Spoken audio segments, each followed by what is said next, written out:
The story begins on a dark day where the illuminated celestial warrior, someone capable of stopping more than 10,000 enemies, a person with incredible intelligence and martial power granted by the heavens, is on top of a rooftop facing a scene of war. This incredible man is the leader of the divine sun and moon cult and the leader of the 4th generation cult called Dongfang Bubai. His power can split mountains, fill the ocean, and even collapse the sky, and this is not a metaphor or an exaggeration. However, on the day he was about to conquer the entire world, he was subdued by a surprise and large-scale attack from the rebel Orthodox sect. His only mistake was sending all his troops to force his enemy to surrender. In the next frame, we see Dongfang Bubai being stabbed. Despite being tired and on the ground, he destroys several sect troops, who are quickly attacked and torn apart by him in an endless bloodbath. Is there no method more violent than this? Soon, at the foot of the castle, Dongfang Bubai is facing a mountain of bodies, the people he himself destroyed. However, one man was spared and mentions he can't move his body. Dongfang Bubai explains the reason for sparing him. However, another man tells him to shut up and calls him a demon. Dongfang Bubai screams that the man will never be able to lay hands on their greatest secret manuals. Dongfang Bubai clarifies that he didn't spare him for the manuals but because he felt like it and wanted the man's face. He places his hands on the man's face, saying that, in the end, his face can't compare to Huron, his son. Dongfang Bubai expresses his desire to teach martial arts to Huron after his birth to rebuild the Hua sect destroyed by Dongfang Bubai. However, it all remained a dream, and the man apologizes and dies. Dongfang Bubai looks at the man, whose face is covered in blood, and explains that he did it all for the sake of removing the darkness cast upon the world by the Yuan dynasty. In the next frame, a candle is lit, and illuminated by it, a gagged and naked man is on a table. A gentleman begins to speak, saying that the man must be scared. He talks about the ancient belief that we receive hair and skin from our parents, emphasizing filial piety. He mentions that causing harm to them is not like losing a limb in a war for the country. It's cutting something important just because one can. So, the man asks the young person if it's the first time he's seen a eunuch like him. The young one starts screaming, and the man says he knows there are people like him in his dynasty. Since he has been brought here, there's no other way. He takes a sharp object, mentioning that this might be considered destiny, and advises the young one to think carefully about his future now that he's going to become a eunuch. The young person begins to scream, and the old man says, in his opinion, the young one might achieve some fame. There's a cut, and suddenly the young person wakes up, screams, checks if everything is okay, and searches to see if he has become a eunuch. Then, he wonders how many times he has had this horrible dream, mentioning hearing that some people receive predictions through dreams like this. He questions why he keeps having these terrible dreams and wonders if someone has cursed him. When suddenly someone arrives shouting his name, which is Linghu, he startles, and this man asks Linghu if it's so difficult for him to sleep without making noise and calls him useless. Linghu apologizes, and the man, named Jaesong, says he doesn't care and warns that if Linghu causes trouble again, he'll make him sleep outside. Dongfang Bubai then says he'll keep that in mind. Linghu wonders how Jaesong can be the son of such an important hero, so he decides to stay quiet. In his thoughts, Linghu questions why nobody sleeps in silence there, observing everyone talking in their sleep. He wonders why Jaesong is bothered only by him, even mentioning Jaesong's deceased father. Linghu wonders if Jaesong would treat him the same way if he came from a common family like the others. Linghu reflects that tomorrow is his birthday. We learn that when the emperor was 12 years old, in the year 140 after hero Linghu's death, leaving behind his name as the man who defeated the demonic leader Dongfang Bubai, Jaesong, his son, was entrusted to the reinstated Hua Mountain sect. Then, Jaesong wakes up all the brothers, shouting at them to get up immediately. When it's apparent that everyone is ready, Jaesong criticizes Linghu for falling behind again. The brothers mention Linghu's mishaps from the previous day, saying Jaesong is exaggerating. One of them tells Linghu that today the first brother is doing it for his own good. Another young man named Chungam, one of the strongest despite his incredible abilities, is mentioned. Linghu admits to feeling a bit envious of his talent. Jaesong shouts Linghu's name, asking if he's having trouble sleeping and what kind of nightmare he had. Linghu wonders if he should tell him about the dream of losing his most precious part and becoming a eunuch that haunts him every night. Linghu questions if that would make him weird and asks why Jaesong isn't saying anything.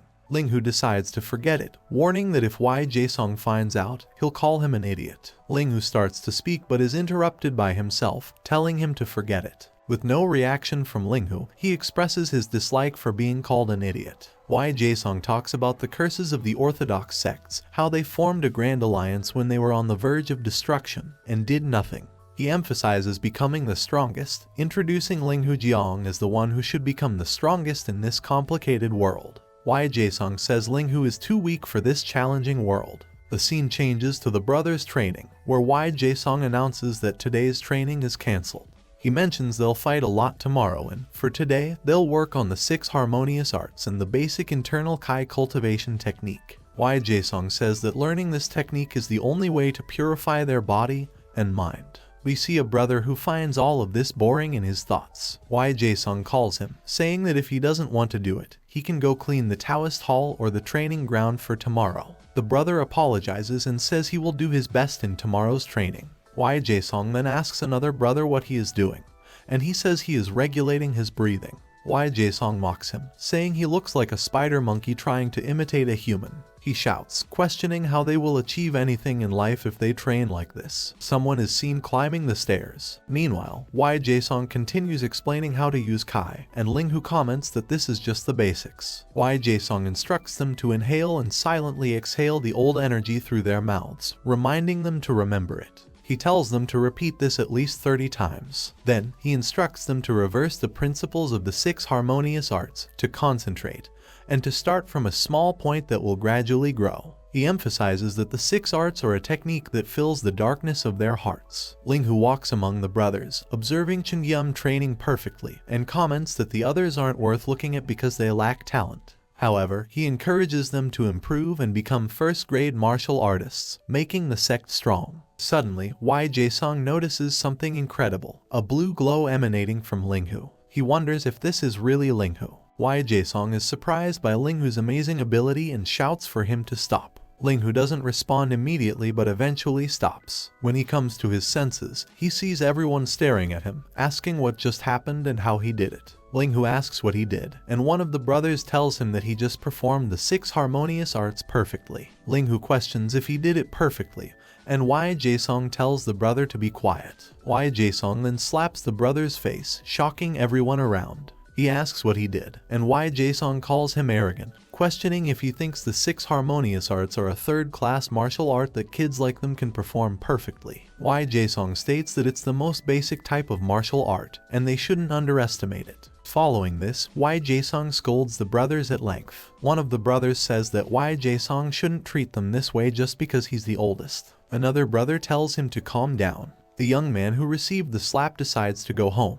Others try to dissuade him, saying his house is too far, but he insists on leaving. Chejiang mentions that everyone knows it's not his fault, and it would be unfair if it happened to him. Chejiang advises him to be careful next time, and this applies to all of them. We see Linghu's fearful expression. Everyone praises Linghu, saying he was sensational and truly amazing. They ask him how he managed to do that and insist that he shouldn't be selfish.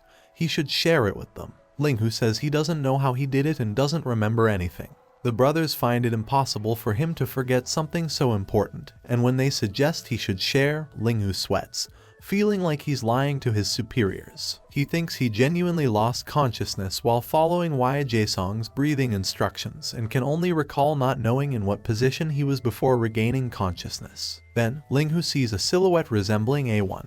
He confirms it was definitely him and that the people around were chanting, and he can still hear it if he concentrates. The chants were for long life, the unification of Jianghu, and the worship of the sun and the moon. In the next scene, Jaesong receives a scolding from a superior, who mentions that if he had taken any longer, Linghu would be in serious trouble. This superior is Jaesong's master, No Sayum, the founder of the restored Hua Mountain sect. He states that a person's Kai center is not just a container, and internal Kai is not merely water. He compares it to a container not breaking no matter how gently water is poured in. However, if the center is rapidly flooded, it will break. When internal Kai overflows from the broken center, it leads to a state of Kai deviation. Jaesong nervously thinks about Linghu's potential destruction, but the master clarifies that it was the 6 harmonious arts and nothing else. He expresses surprise that someone practicing the basics almost entered a Kai deviation. The master compares it to riding a donkey and trying to make it run like a horse, saying it would only be possible if the person had the same internal Kai as a sect leader, with a center so profound that it couldn't overflow. Jaesong admits that the master is right, and unfortunately, Linghu was born with an extremely small Kai center, making it challenging to compare him with an ordinary person, let alone a martial artist. Jaesong asks the master if someone like him has any secrets, and the master is uncertain but thinks it's possible. He mentions the oath he made with the boy's mother to protect him from demonic cultists no matter what. The master doesn't know what will happen after his death but emphasizes that Linghu is too weak now. If he continues in the world as he is, not only will the demonic cult target him, but he'll also die if exploited by the 9 major sects. If they leave him as he is, it will be like watching him die. Jaesong is shocked, and the master suggests they let him go. He believes that those cultists won't harm someone who has left the Murim, and there might be someone more compatible with the boy. The master tells Jaesong that it will be tough for him, being a younger brother, but it might be better for him. Jaesong refuses to let that happen and promises to personally take care of it. The master tells Jaesong to do what he thinks is best and asks if everything is going as planned for tomorrow's event. Jaesong confirms and asks to be excused. As Jaesong leaves, the master stares at the horizon. The next day was the day of the comprehensive evaluation that occurs once a year. Jaesong says he hopes they can use the skills they have honed in the sect so far and that they should give their best today. So, Jaesong wishes good luck to everyone. They thank Jaesong. Jaesong calls Linghu and asks him to wait for a moment. Everyone wonders if the elder brother will punish him again, and they say his actions are like those of a demon. In another place, Jaesong begins to talk about the great hero Linghu Tian. Jaesong says he could admire him only once when he was young, and even when he departed for the distant lands where the great Jade temple of the demonic cult was located, he remained calm and greeted everyone with a big smile. Jaesong mentions that Linghu had a strong and dignified spirit. Jaesong says that even with his young eyes, he could see it. Then he questions how a person of such noble Tai bloodline could be born with such a small Kai center. Linghu is left bewildered, wondering why Jaesong is so quiet today, and there isn't much time left for the comprehensive evaluation to begin. Linghu wonders if Jaesong will teach him some secret technique or something that can help him pass. Jaesong starts talking to Linghu and tells him to pay attention. He says Linghu has no talent for martial arts. Linghu is stunned, and in his thoughts, he wonders if it took all this time just to tell him what Jaesong says every single day. Jaesong continues to speak, saying that because of this, Linghu should leave the restored sect of Mount Hua. Linghu is taken aback and asks what he said, questioning if he has to leave the sect. Jaesong says that both he and the master know the amount of effort Linghu has dedicated, and clenching his fists nervously,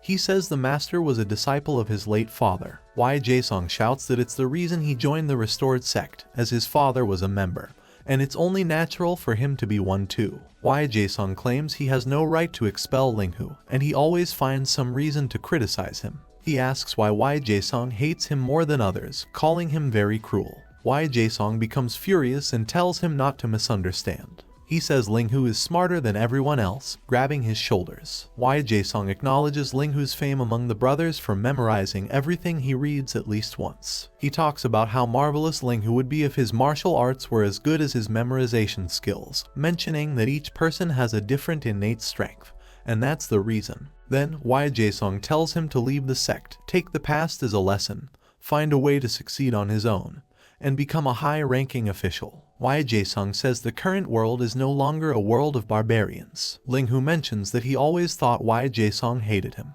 Jaesong admits he truly hated him. Linghu says he will try, and Jaesong remains unresponsive for a moment, saying he made a good choice. However, in reality, Linghu says he misunderstood. He wanted to participate in the evaluation. Linghu thanks him for the concern but says he is not interested in a governmental position and wants to follow in his father's footsteps. Jaesong is incredulous, saying Linghu is very stubborn and should do what he wants. Linghu thanks him and leaves. Jaesong, in his thoughts, says that the blood of heroes runs in his veins. Already at the evaluation site, Jaesong says that now they will begin the comprehensive evaluations. He mentions that they are the promising talents who will lead the sect in the future, and we see all the brothers concentrated.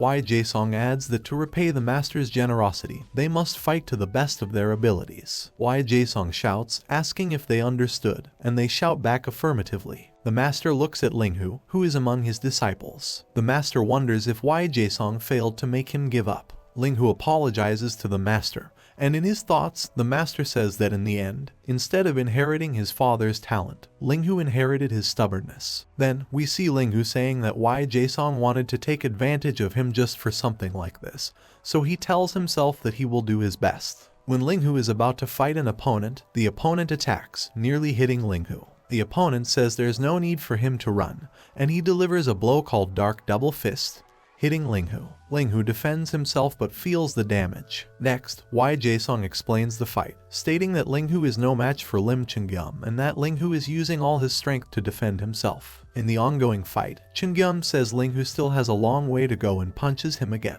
Chungam shouts that he has always hated him, delivering repeated punches, stating that every time he looks at Linghu, he remembers the wretch who was the son of a rich man who beat his parents to death. Chungam says he will show his weakness to everyone, claiming that someone born with a silver spoon like him only believes in his own origins. Chungam lunges towards Linghu, saying it will all end after fighting him. Everyone feels a murderous tension, and soon we see Linghu thrown away. Those around wonder what happened to Linghu, and we see Chungam glaring at Linghu lying on the ground. Wei Jaesong quickly runs toward Linghu. When Wei Jaesong faces Chungam, he mentions that as a member of a Taoist school, they pursue non-violence. Holding Linghu in his arms, Wei Jaesong says unless they are fighting a declared evil, they are taught not to put murderous intentions into their attacks. Chungam says he committed to using basic combat. Wei Jaesong is stunned, and we soon see Linghu spitting blood. Wei Jaesong instructs someone to bring medicine immediately. Wei Jaesong then tells Linghu to regain consciousness, urging him to wake up, and suddenly gives Linghu a pill.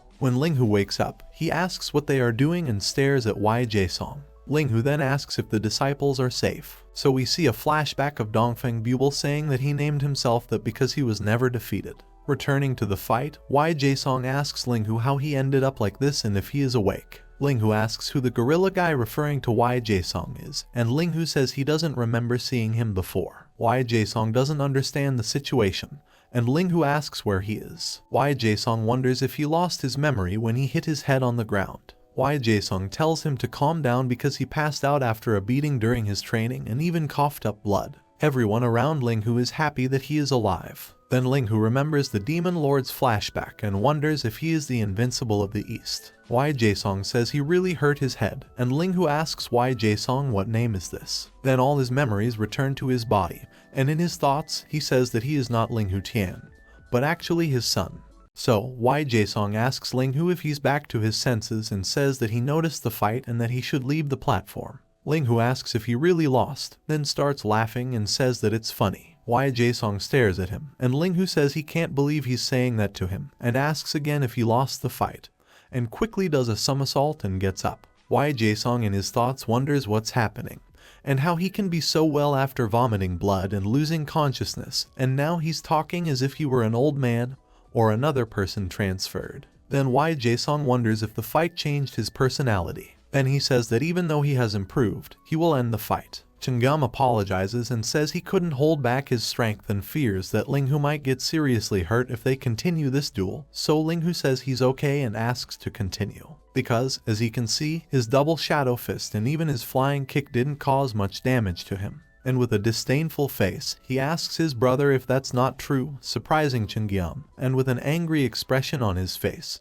he calls him a crazy weakling. Then, Linghu tells him to use the martial art he's hiding and says he really wants to see it. Chungam asks what he's talking about. Then, Linghu says he knows everything and asks if he's hiding the Essence Fist. Wei Jaesong is surprised and asks Chungam if this is true, and if by any chance he learned the Essence Fist without his permission, and explains that the Essence Fist of MANHUA is more known for its sword technique.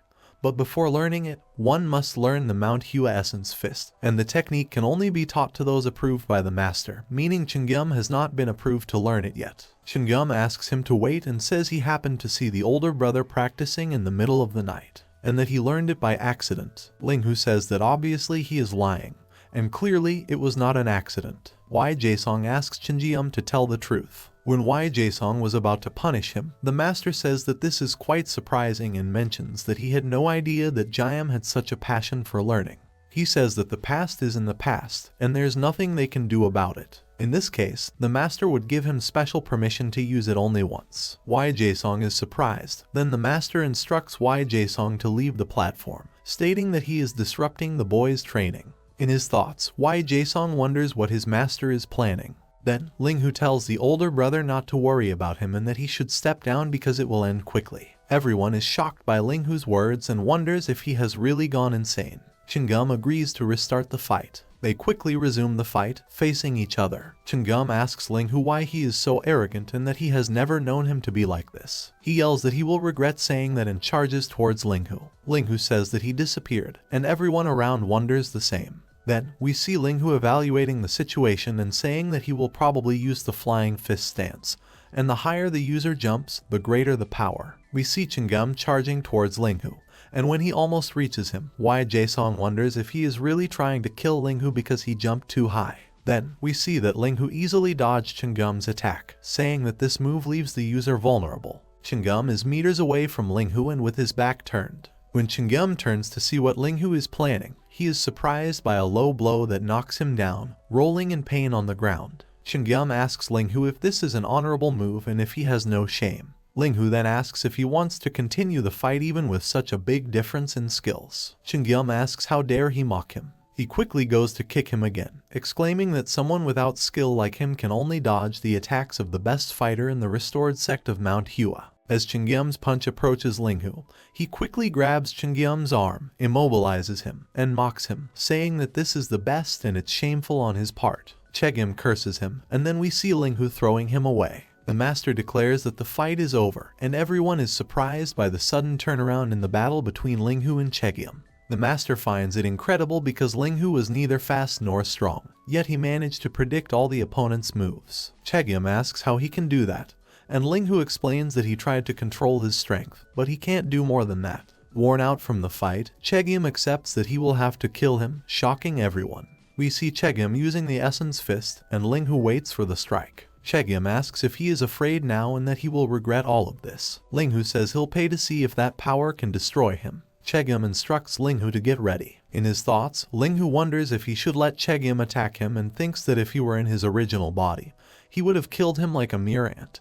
Even with this pathetic body. Then we see Chungam charging towards Linghu, and Linghu decides to face him head-on. Jaesong yells for Linghu not to try to block the blow because there's no way he can do it. The master tells him to be quiet and that both should see what he's going to do, assuring that the boy won't get hurt at all if he's right. Finally, we see Chungam delivering a blow to Linghu, but as he does so, Chungam is immediately thrown away as if he were nothing. Everyone around is surprised by Chungam's unlikely defeat, and even Chungam finds it impossible. Linghu says he didn't become a master by cultivating all that power while avoiding others' gazes. He can achieve arrogance by using less than 80% of the Hua Essence Fist, and what just happened was less than 50%. He couldn't even use 30% of the fist's power. Chungam shouts and asks what he knows. Then, Linghu recites a poem and says that cherry blossoms bloom even before the harsh winter passes, and in this way, he should release his Essence Fist when it's limitless and vigorous. Both Jaesong and the master are astonished by Linghu's words. He continues, saying that only then can the power and fragrance grow, and it is possible to tell that he has fully mastered the power of the Hua Essence Fist by the scent of the flowers. Suddenly, a pink glow emanates from him, and the disciples ask if this is the scent of cherry blossoms, noting that the aroma is incredibly strong. Chungam asks Linghu when he learned about the Essence Fist, and Linghu says he doesn't remember because it's been a long time, wondering in his thoughts if it was in his era, and he says that he is already 80 years old and doesn't even know how many martial arts he has mastered. Then, Linghu asks the older brother to put an end to it. He warns Chungam that if he doesn't come to him, he will come after Chungam. Chungam is startled but still instructs Linghu to give his all, expressing surprise that Linghu knows how to neutralize the Hua Essence Fist.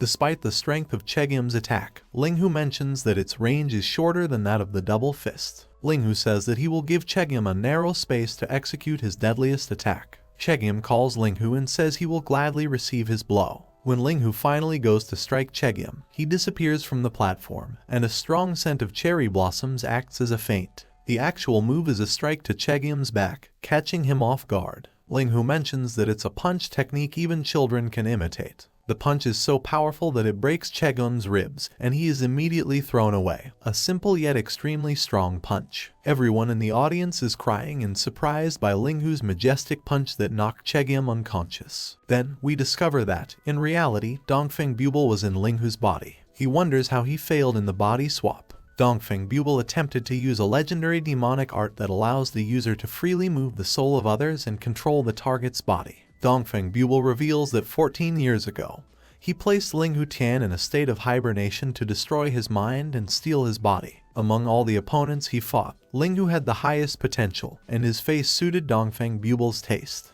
He admits that he should have succeeded in obtaining that body, and because of this failure, Linghu Tian was given the great honor of being the hero who saved the world. Dongfang Bubai says that his plan was to completely destroy the orthodox sects from within, by acting as the great hero Linghu Tian, and that this would be their punishment, for those who betray the cult of the sun and the moon deserve destruction. That night, the master asks if Chungam is okay, and Wai Jaesong says that his Kai center is intact, but his ribs are broken, and for now, he will stop training and rest. Then, the master says that it must have been tough for him. Wai Jaesong says he will take his leave, and the master asks if Wai Jaesong is not curious about why he allowed the fight to continue to the end, even after trying to expel him from the sect, suggesting that Wai Jaesong probably thinks the master is losing his mind. Wai Jaesong responds that he also allowed the fight to continue, knowing that the master has high expectations for the students. The master says that it exceeded his expectations. Wai Jaesong asks if Linghu still has to leave the sect, and the master says they should pretend it never happened, and that they should pay more attention to Linghu because it is their duty to help that child grow.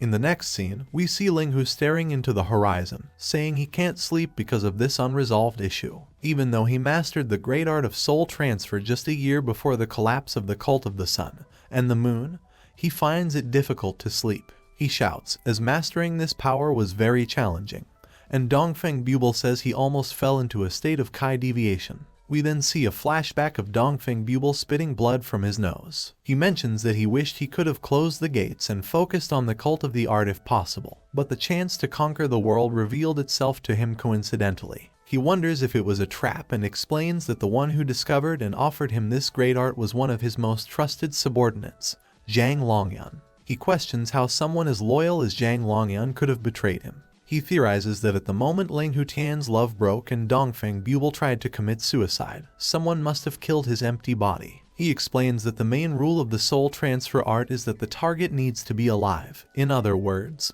their heart must be beating no matter what. Linghu says it couldn't have been that, as the only people alive at that moment were Dongfang Bubai and Linghu Tian. He comes to the final conclusion that it might have been a conspiracy, and the dreams he had all these days are proof of it. The recurring part is the moment he was taken from the Korean peninsula and had his penis cut off without knowing the reason. The moment he is crowned as the leader of the cult of the sun and the moon. And coincidentally, Linghu turned 15 yesterday. Could it be that his ego as Dongfang Bubai suddenly awakened, or was it just a coincidence? Dongfang Bubai says it seems very suspicious. The next day, Wai Jaesong shouts for everyone to wake up, announcing that it's time for their training. Today is designated for individual training, and all the brothers are already prepared for the day's exercises. Wai Jaesong instructs Linghu to wait in front of the dormitory, as they need to talk after Wai Jaesong visits the infirmary. Linghu agrees. Upon reaching the infirmary, Wai Jaesong sees Chungam knocked out on the infirmary bed. He tries to wake him up and questions why he did this, emphasizing that martial arts are taught to students only when they are ready. Wai Jaesong expresses his disappointment that Chungam became so impatient just because he was being observed. He wonders if poverty made him so restless, sharing his own experience of overcoming poverty with Linghu Tian's and MANHWA's teachings, which helped him become who he is today. Wai Jaesong wanted to pass on his gratitude to the younger disciples,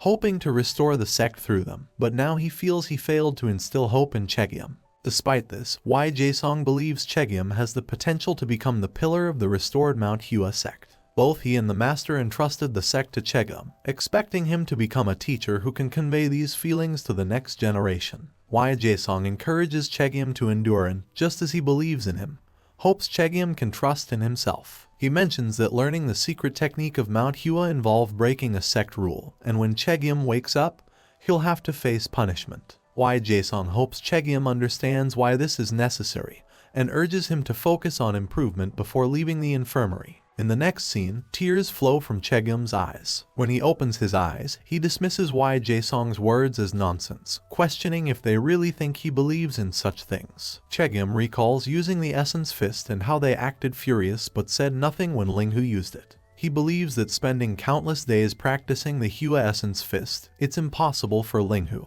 who lacks talent, to have seen and copied the technique just once. Facing the horizon, Chungam accuses Jaesong of secretly giving Linghu the manual and teaching him the technique. He concludes that Jaesong and the master don't trust him. Deciding not to be fooled by sweet words any longer, Chungam declares that he will now do things his way. In the following frame, Jaesong asks Linghu how he learned the Hua Fist technique. He warns Linghu not to lie, stating that copying the Hua Fist technique isn't something you can do with just one glance. Linghu shouts, claiming Jaesong underestimates the technique and that, compared to his legendary martial arts, it's nothing. However, this was all Linghu's thoughts, and realizing he can't say that, he confesses to spying on Jaesong and Chungam while they practiced. Jaesong asks Linghu why his bandage is wrapped like that and calls him an idiot for wrapping it too loosely. He emphasizes the importance of securing it tightly to prevent the wound from reopening. Dongfang remarks that he wouldn't know how to wrap a bandage since he never had to deal with such minor injuries and wonders why Linghu's memories are resurfacing now. Dongfang then notes that the gorilla has a kind side, taking care of his wounds regardless of their size, even though this body now belongs to Dongfang. He decides to take advantage of Linghu until he becomes stronger, but suddenly, Jaesong gives Dongfang a smack on the head. Dongfang questions how Jaesong dares to hit him and imagines delivering a deadly blow in return. However, it's revealed to be Dongfang's imagination, and he decides to overlook it this time, asking why he received the smack. Jaesong points out that Linghu's clothes are a mess, and despite the bandages, the front of his shirt is open. Jaesong proceeds to fix Linghu's clothes and asks why he's so sloppy today. In Dongfang's thoughts, he mentions being dressed by servants and realizing he may not have dressed himself since becoming the leader of the Sun and Moon cult. Jaesong mentions Chungam being unwell due to yesterday's fight. In Dongfang's thoughts, he notes that it seems Chungam has forgotten about the Hua Fist. Linghu starts feeling nauseous and complains about a headache, mentioning that he can taste something in his mouth. Jaesong says he'll interrogate Linghu when he's feeling better and warns him not to attempt anything foolish, instructing him to return to regular training. Linghu agrees, stating that he got away with it and that he needs to figure out what happened and why he woke up in this body. Dongfang comments that unfortunately, the body is too weak for him to decipher anything at the moment. Suddenly, one of the sect's disciples calls Linghu for training. Linghu states that he needs to recover his martial arts first and accepts that intense training is the only option. In the next scene, Jaesong asks the master how they should punish Linghu and Chungam. The master advises letting it go, stating that they broke sect rules by stealing the Hua Essence Fist. He acknowledges that Mount Hua has already fallen and tells Jaesong that building the restored Mount Hua sect was challenging. The master recounts being ridiculed for pursuing the ghosts of Mount Hua, with no one willing to join them. However, now they have disciples. The sect is in a stable phase, and Chungam and Linghu learn the technique just by observing. The master emphasizes the level of skill required for such feats and declares Chungam and Linghu as the hope for the future of the restored Mount Hua sect, determined to reclaim the sect's former glory. The master emphasizes that, for the sake of the future, they must give the children a chance and change the rules to prevent such incidents from happening again. Jaesong agrees with the master, who declares that they will witness the resurgence of the Mount Hua sect. The next day, birds in the trees are startled by Linghu, vigorously punching a rock in the forest until it turns crimson. Linghu continues this relentless pounding until his fists start bleeding. Exhausted, he collapses on the ground. Dongfang remarks on the weakness of this body, considering his previous invincible one in the east. He expresses frustration with the current situation, noting that this miserable body poses a risk to his life, and survival hinges on his extensive martial arts knowledge and experience in countless battles. Dongfang believes he only needs to expand Linghu's limited Kai Center and justifies the means by the ends. He decides to choose martial arts techniques that suit this body, deeming the focus on Mount Hua's ancient arts unnecessary. Reflecting on his flashbacks, Dongfang recalls the difficulty of controlling side effects, ruling out certain martial arts. He concludes that using an orthodox sect's martial art with yin-yang harmony is the only option. Dongfang starts practicing the Taiji Kai technique, a fundamental cultivation method of the Wuding sect. As he employs the technique, a brilliant blue light emanates from his body. Dongfang explains that he must gather Yang Kai and Yin Kai in a ratio of 7:3, and then compress them within the Kai center. So see that Dongfang Bubai is blending techniques from orthodox sects and the sun and moon cult, generating a blue light that is mixing with the orange fire. This power is affecting the Yang Kai. Dongfang Bubai soon realizes that this is a sign of deviation in Kai. The Yin Kai that existed in the center until a moment ago has disappeared due to the enormous amount of Yang Kai. Dongfang Bubai states that yin-yang must be in harmony, and he cannot use the Wuding sect cultivation method alone. Therefore, he decides to use the triple Yin Kai art as an absorption technique to bring Yang and Yin Kai into harmony. He concentrates and puts this technique into practice, focusing all his power on his Kai center. A yin-yang harmonization begins to take effect. But Dongfang Bubai notices a problem. The Yang Kai has not decreased completely yet, meaning that doing this only once will not be sufficient. In this case, all he needs to do is continue regulating his Kai until it stabilizes. Dongfang Bubai decides to circulate Kai through his center and meridians once again, repeating the process several times until he finally succeeds. Dongfang Bubai observes that his Kai only stabilizes after circulating it 5 times. He mentions that he never thought he would survive thanks to the Kogtong sect, despite quickly absorbing Yin Kai to balance the abundant Yang Kai.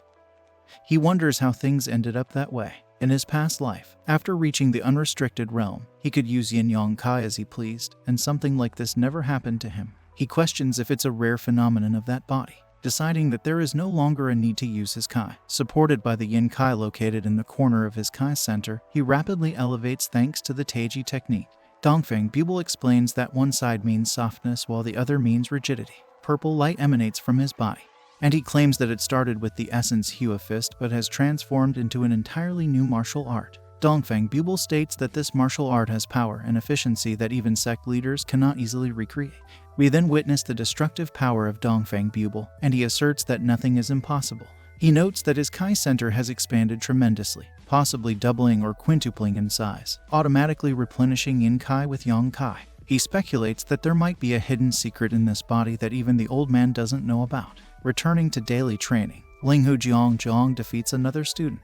Wei Jaisong stops the fight, declaring Linghu the winner, surprising both the master and him. Wei Jaisong instructs everyone to line up, and the master analyzes this situation, noting that despite defeating all his older brothers, Linghu Jiang doesn't seem exhausted. He mentions that Linghu has been away for only 100 days, a short time in which his skills and internal Kai quantity have evolved exponentially. But the only thing that worries him is that Linghu's Kai is not pure. It could be a side effect of his rapid growth. The master senses a different energy emanating from Linghu Jiang, reminiscent of the Manhwa sect, though not as bizarre as those perverse orthodox sects. Exposing him won't be easy. It's strange for a child who has never been elsewhere to have such different energy, completely unlike his energetic and daring father. The master recalls Linghu Jiang's father calling for a drink. Regardless, the master acknowledges that their sect desperately needs someone talented like Linghu, and the restored Manhua sect must become stronger to welcome these children. Someday, they will be able to return Manhua to where it never should have left. In the next frame, the master explains how using martial arts from other sects could have hidden consequences for the recovery of the Manhua sect, shaking its re-establishment. There's a flashback of the master swearing not to discard the secret manual and vowing not to read it.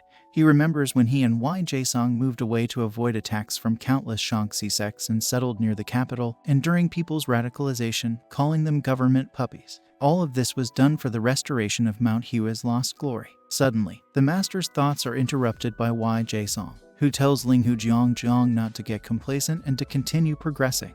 Linghu Jiang assures his master that he won't disappoint. Wei Jaisong announces the end of the day's fights and releases them for the day, hoping they enjoy their free time. One student reminds them not to forget their meeting today, as they finally have a day off. The master tells Wei Jaisong that today is a day of rest, and since it happens once a month, he suggests Wei Jaisong join the disciples. However, Wei Jaisong declines, stating he can't set an example for his subordinates if he celebrates with them. Additionally, Linghu Jiang is around, giving him another reason not to go. The master inquires about Linghu Jiang joining his friends, and Wei Jaisong notes that he seems focused on training in these last few days. The master is pleased with Linghu Jiang's dedication and suggests Wei Jaisong reward him in some way. Wei Jaisong considers treating him to a meal or something similar, and the master agrees that it's a good idea. The master says he has some matters to attend to outside and will buy a gift for Linghu on his way back.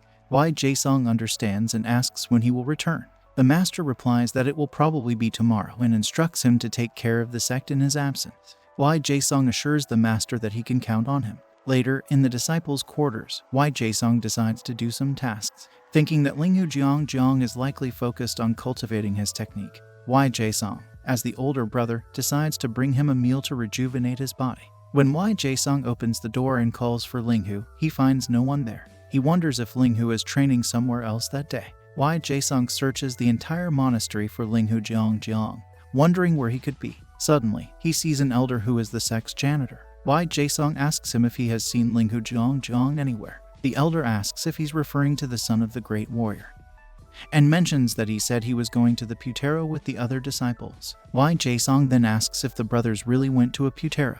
The janitor asserts that he definitely heard young Linghu Jiang and the other disciples talking about it.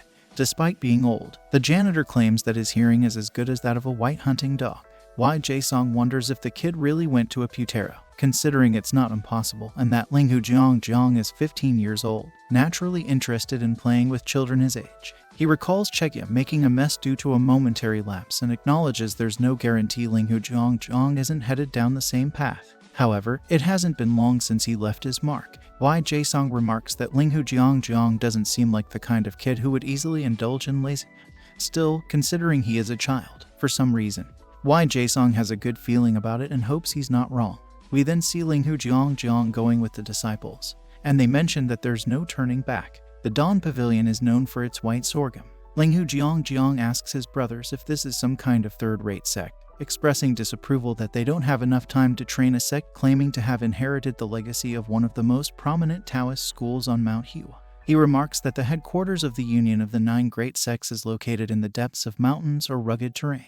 One of the brothers interrupts his thoughts, calling him to hurry. Linghu Jiang says he will. The brother mocks him, acting superior and asking if the outfit he's wearing is the only one he has. Linghu Jiang questions why that matters, and the brother says he should have said so because he has another blue cloak and asks if he wants it, expressing superiority. Linghu Jiang says he's not crazy and prefers to go the way he is than like his older brother. The older brother expresses disgust and asks Linghu Jiang if he doesn't know that's the current trend at the brothel.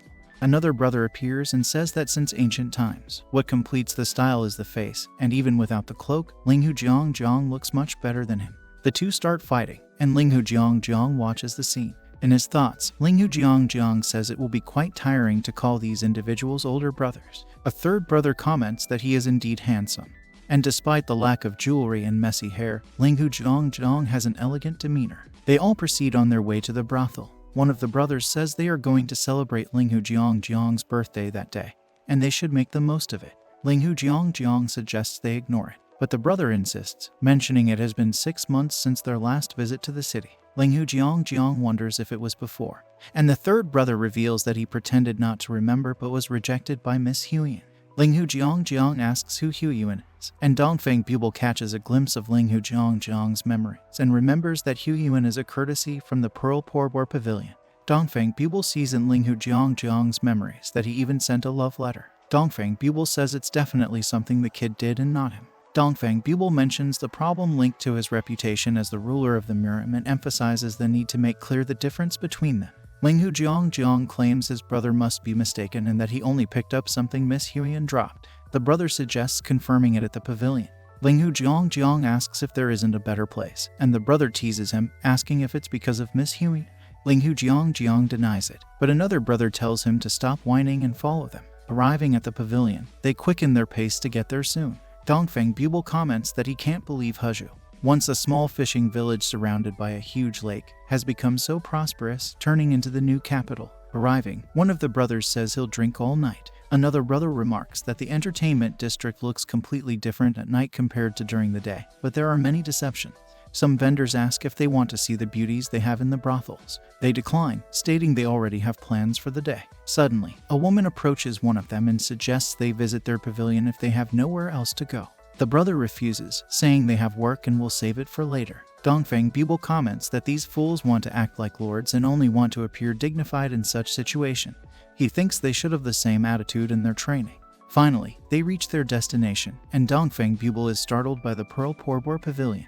Dongfang Bubai asks the second brother why a high-end brothel looks so ordinary. The brother replies that Linghu Jiang hasn't seen anything yet and will understand once they are inside. When the door is finally opened, the second brother says they should appear serene like a prestigious clan on the outside but act like angels inside. They are greeted by a muscular man named Guango, who welcomes them to the pavilion and offers to be their guide. The guide asks the disciples if there is any particular courtesy they would like to experience. The second brother mentions they want to see Miss Huiyan and hear her play the instrument.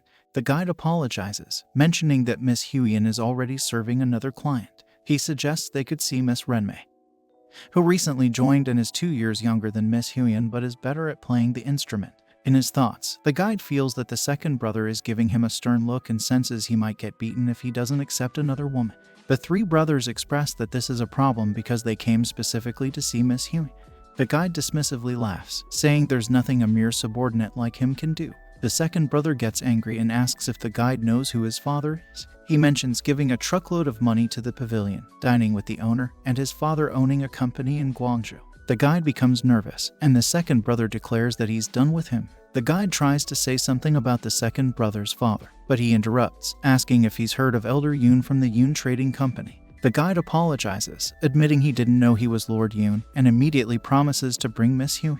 He suggests they go to the second floor. Arriving on the second floor, the guide apologizes to the young master for his mistake and offers another bottle of white liquor. He hopes they enjoy their stay at the pavilion. The second brother says everything is fine now and advises the guide to be more careful in the future. He then asks when Miss Huiyan will arrive. Miss Huiyan appears and apologizes for being late, expressing her apologies. All the brothers compliment her, saying she looks more beautiful than ever. Linghu Jiang asks if she is indeed Miss Huiyan and comments that she truly deserves to be called an unmatched beauty. He notes her elegance, delicacy, and fascination, suggesting that she's someone the young brat would definitely be infatuated with. Dongfang Bubai comments that there's no chance she could capture Dongfang Bubai's heart. Miss Huiyan expresses her honor at being chosen and asks what they would like to hear that day.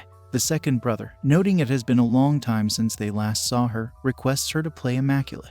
She agrees and plays an impressive melody that surprises and impresses everyone. Dongfang Bubai observes the beautiful performance. All the brothers find it amazing, and Miss Huiyan thanks them for thinking highly of her modest skills. She explains that Immaculate was originally an accompaniment to an ancient poem, but the aggressive lyrics were forgotten, reducing it to nothing more than a performance for entertainment while people drank. The second brother asks if she could play the 9 songs of the Journey to Paradise. Miss Huiyan agrees, saying it's also a popular piece. Linghu Jiang bangs a glass on the table, expressing a desire for her to play another song. The second brother scolds him for his rude interruption.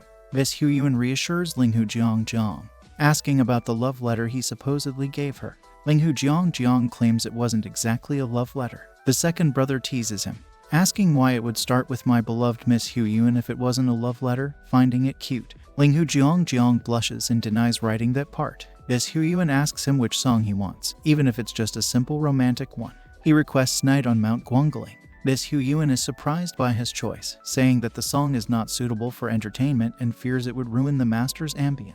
Linghu Jiang mentions that it's a challenging piece, so if she's not confident, she shouldn't play it. They lock eyes, and she asks the young master for permission to play it. As she prepares to play, someone arrives shouting, asking who stole Miss Huiyan from him and demanding to know what they did. The first brother says it startled him, and the second brother tells the intruder he can't barge into the rooms like that. The intruder comments on their appearance, suggesting they might be the children of some wealthy merchant. He grabs a vase, preparing to throw it at one of the brothers. The second brother asks him to calm down, realizing he must be the previous customer of Miss Huiyan.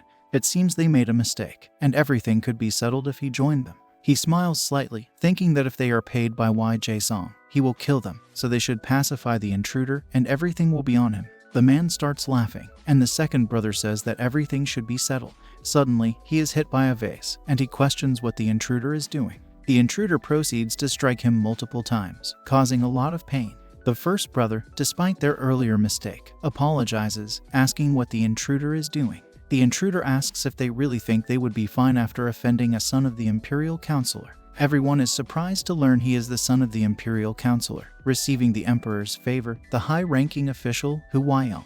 The first brother expresses curiosity about his honorable name, and the intruder reveals he is Hu Buhai, the third son. The first brother mentions that despite being attacked, the non-aggression pact between the Miram and the government won't protect them, considering they are just a third-rate sect. He adds that there's nothing they can do, given the condition of his companion, who, the intruder, starts laughing, calling them pathetic and saying they all froze upon hearing their names. He instructs Miss Huyuan to leave these insects and go to his room. She looks at him sadly, and he claims she belongs to him, pulling her to go with him. Linghu Jiang states he won't allow him to do that, but the third brother tells Linghu Jiang to stay quiet, and they are fine there. Who says that? As expected of a third-rate sect, even mere brats like them visit brothels. Miss Huyuan asks who to let her go. Linghu Jiang says it's not something someone who doesn't pay for drinks and openly assaults a woman should say. Who becomes enraged, asking what Linghu Jiang said. Linghu Jiang suggests that if Hu wants to teach someone a lesson, he should first buy a drink for him or at least serve him a glass. He mentions that if Hu doesn't want to listen to the music, he should leave.